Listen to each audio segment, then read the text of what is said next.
Hey everyone, Elizabeth Sherman from Total Health by Elizabeth here, and I want to talk about SMART goals. So it's the beginning of the year, and everyone is talking about goal setting for 2020.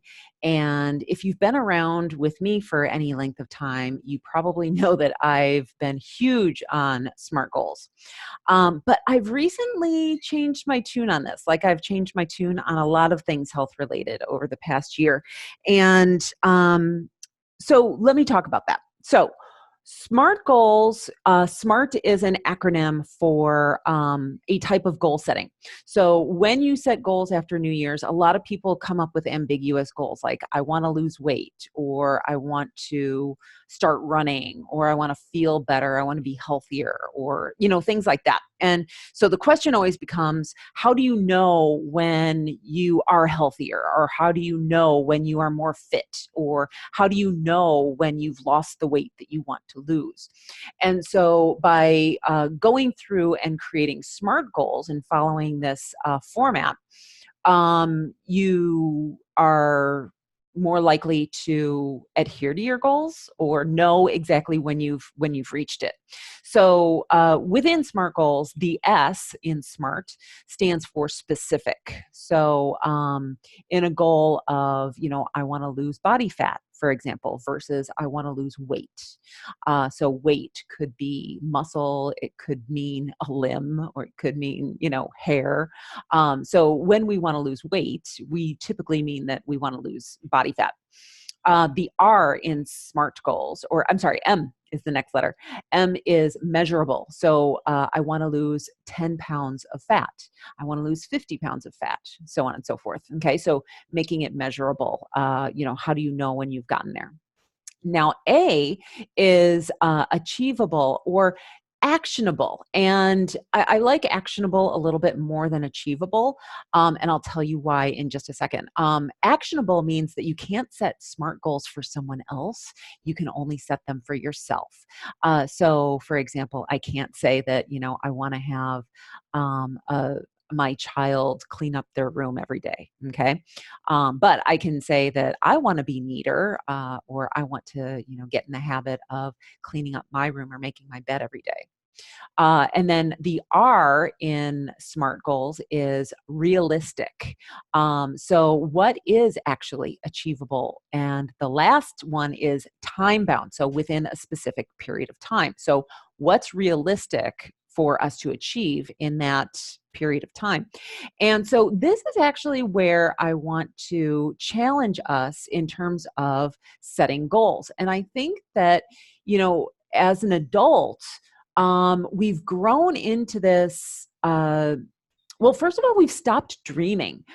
I meet so many women who just have no idea of how to dream anymore. And, it's something that I actually went through myself. Like, I didn't know what kind of music I liked, or I didn't know what I wanted to achieve in my life.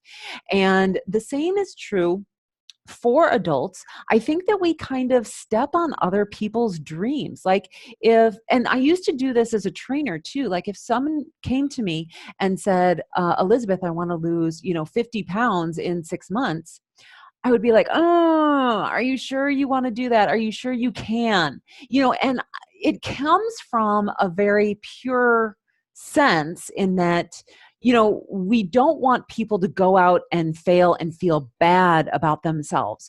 And so we try to, set the level of expectation before they start. But I think what happens is we end up telling people what they can and cannot do. Okay. It's kind of like the idea behind the 4 minute mile. So no one thought that the 4 minute mile was possible until one person ran a 4 minute mile. And then all of a sudden other people started breaking that same record. And so I think that the same thing happens with our goals. We dream too small. We don't dream big enough. And so what I want to inspire you to do is set outlandishly amazing goals that you may or may not achieve. But, and so that can be really scary, right? Your brain is going, I don't want to not achieve my goal. But you know what? Most of us only achieve like 80% of a goal to start out with. So why not make it huge? Why not set a goal to lose 50 pounds of fat? Why not set a goal to achieve 100 or lose 100 pounds of fat?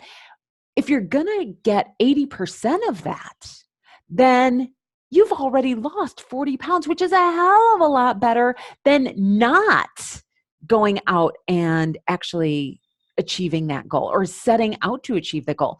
So there's a phrase called failing ahead of time.